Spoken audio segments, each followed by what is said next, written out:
NIA વિશેષ કોર્ટે એક મોટો ચુકાદો આપ્યો છે। 6 પાકિસ્તાની નાગરિકોને 8 વર્ષની કેદની સજા ફટકારાઈ છે। ભારતીય જળ સરહદમાં ગેરકાયદે પ્રવેશ બદલ આ સજા ફટકારાઈ છે। દરેક પાકિસ્તાની આરોપીને ₹52,000નો દંડ ફટકારાયો છે।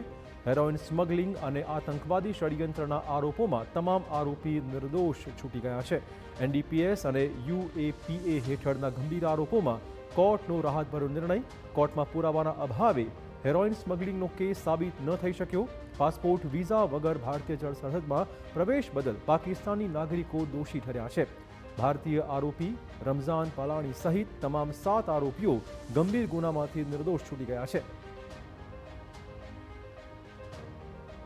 આ કેસના ઘટનાક્રમની વાત કરીએ તો 21 મે 2019ના રોજ ડીઆરઆઈને પાકિસ્તાની બોટ મારફતે હેરોઇન સ્મગલિંગની બાતમી મળી હતી।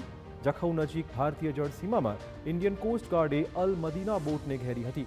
કોસ્ટગાર્ડની કાર્યવાહી દરમિયાન ક્રૂએ શંકાસ્પદ કોથળા દરિયામાં ફેંક્યા હતા। દરિયામાંથી 7 કોથળા 194 પેકેટમાંથી 217.85 કિલોગ્રામ હેરોઇન રિકવર કરાયું હતું।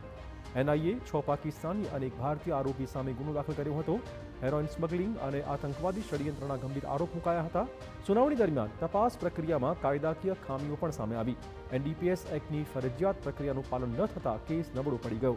કોર્ટે એનડીપીએસ, યુએપીએ અને આઈપીસી હેઠળના તમામ ગંભીર આરોપોમાં આરોપીઓને નિર્દોષ જાહેર કર્યા છે। માત્ર ગેરકાયદેસર ભારતીય જળ સરહદમાં પ્રવેશનો ગુનો પાકિસ્તાની આરોપીઓ સામે સાબિત થયો છે।